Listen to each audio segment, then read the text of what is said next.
This week we caught up with Kevin Jonas from the Jonas Brothers. Now we're catching up with another Joe Bro. I know, our punch card of Jonas Brothers is almost getting full here. I sat down with Joe Jonas to discuss his latest projects, including his feature film debut, all in the new film Devotion. Plus we talked about his band DNCE and their iconic covers, including hit songs like Come Clean from Hilary Duff. Oh, it's so good. Take a look. When you're looking through Hilary Duff's incredible catalog, obviously you go Lizzie McGuire or Hilary Duff. But I'm also a very big fan of Hilary Duff's music, her solo music. So we decided that let's go for Come Clean. It's one of our favorites. And it actually was a fan request. And so I love getting these requests and throwing them up on our TikTok and Instagram. So if anybody's got requests, let us know. Or if you have one, I'd love to hear. Oh, please. Who Let the Dogs Out? The Macarena. Some other good ones. Good short list. Yeah, it's a very good short list, yes. I feel like this is just now that's hits 2000s. Right, I mean, it basically is. I mean, by the way, you've done JoJo, you've done a bunch of other ones, but do you almost feel like there's a song out there that you like the cover better than the original now? Oh, man. I mean, it's a tough question. We did a fun cover of some Spice Girls tunes. Tell me what you want, what you really want. And that was a jam, and that always gets people on their feet. Well, I also love your cover of What's Love Got to Do With It. By the way, nothing against Tina Turner, who is an icon, incredible, but I love your version just because it's a little bit different. But obviously people love the nostalgia in all of this. What's sort of the key to covering a lot of these older songs? We've been grateful to have worked with some legends, Tina Turner and Rod Stewart, who, to name two of my favorite artists ever, the fact that we've been able to share a stage with Rod and sing at the VMAs with him. We had this epic rooftop performance. Yes, it was amazing. Oh, it was so special. We're wearing matching jackets. I have this beautiful photo of us framed in our house. But to answer your question, and I can stop bragging about my no, go ahead. By the way, I'm okay with you telling me a humble brag is okay because this is actually a really cool humble brag, though. It is pretty cool. I will just say this. I think the trick is, you have to do it justice, and we never want to change the song too much. It's great as is. Just bring your little flair to it and ask approval of everything, because you never want the artists themselves to feel disrespected by making too many changes. Well, has the response, I mean, obviously Rod Stewart loved it, but the response when you do some of these covers, do they love it also when you get that sort of response from them?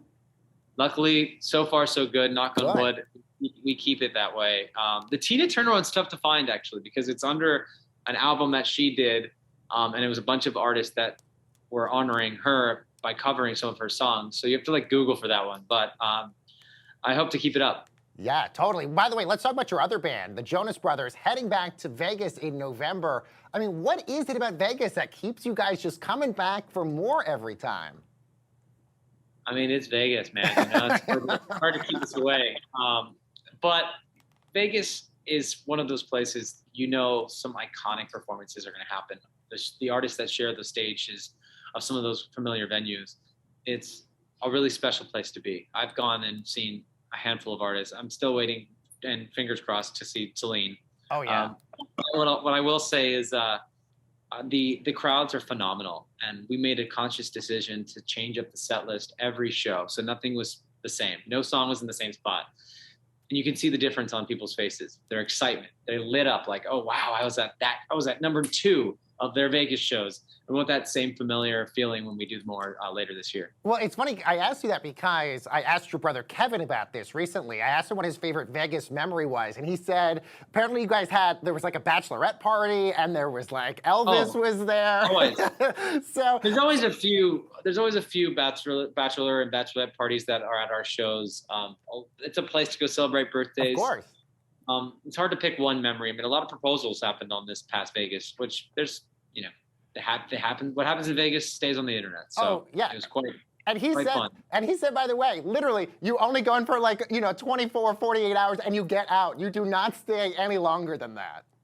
It's the longest time I've ever been in Vegas. I mean, we were there for about almost a week and a half, 2 weeks, and I definitely hit my quota for a few months. Until, of course, you go see Celine or even Adele. By the way, we got to switch gears. We got to talk about your ad campaign for Star Surgical's new FDA-approved EVO eye procedure. Talk about why this was important for you to join this campaign here. Sure. So I've had contacting glasses since I was 12 or 13 years old.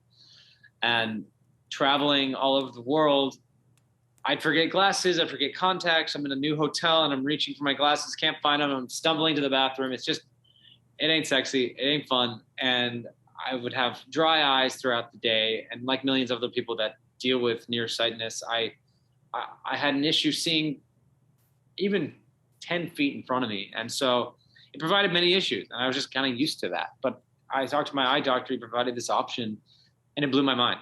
I got the surgery. I was walking around New York 24 hours later, seeing buildings that I've never seen before, clearer without glasses or contacts.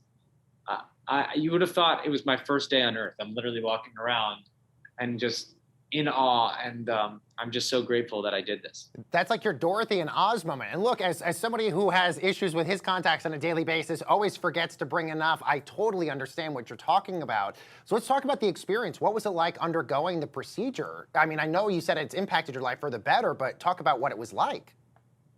The procedure is what sold me on it. The fact that it was an in and out procedure, I was able to recover in a short few hours, and then a day later, after getting some rest, I felt incredible. And the idea that I can also get it removed if one day I'm not into it anymore, or if they Evo, I would love that, but I don't think it's going to happen. That'd be impressive. They come out with like a better version, I can get it removed and put those in. And so by my eye doctor, not myself, but I would say all of that and learning a lot about it was what was the icing on the cake for me.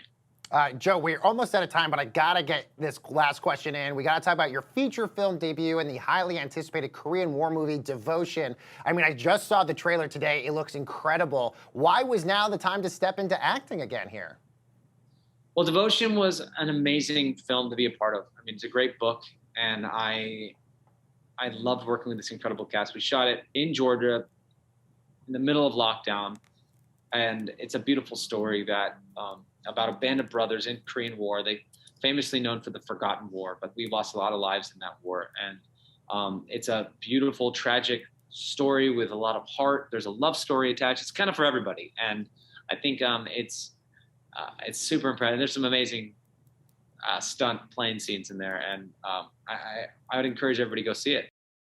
Major thanks to Joe Jonas there. So now What I've a got great two interview. Jonases in a week, which is amazing. You guys touched on so many different topics. But I love how fascinated he is with covers right now Yeah. in terms of DNCE doing so many different ones. So I'm always fascinated on their TikTok what's going to be the next one they're going to do a cover of. I mean, now I want to see the Spice Girls, what he's done. Well, I mean, who doesn't like a good cover, Oh, yeah, especially yeah, from yeah, Joe yeah, Jonas? yeah.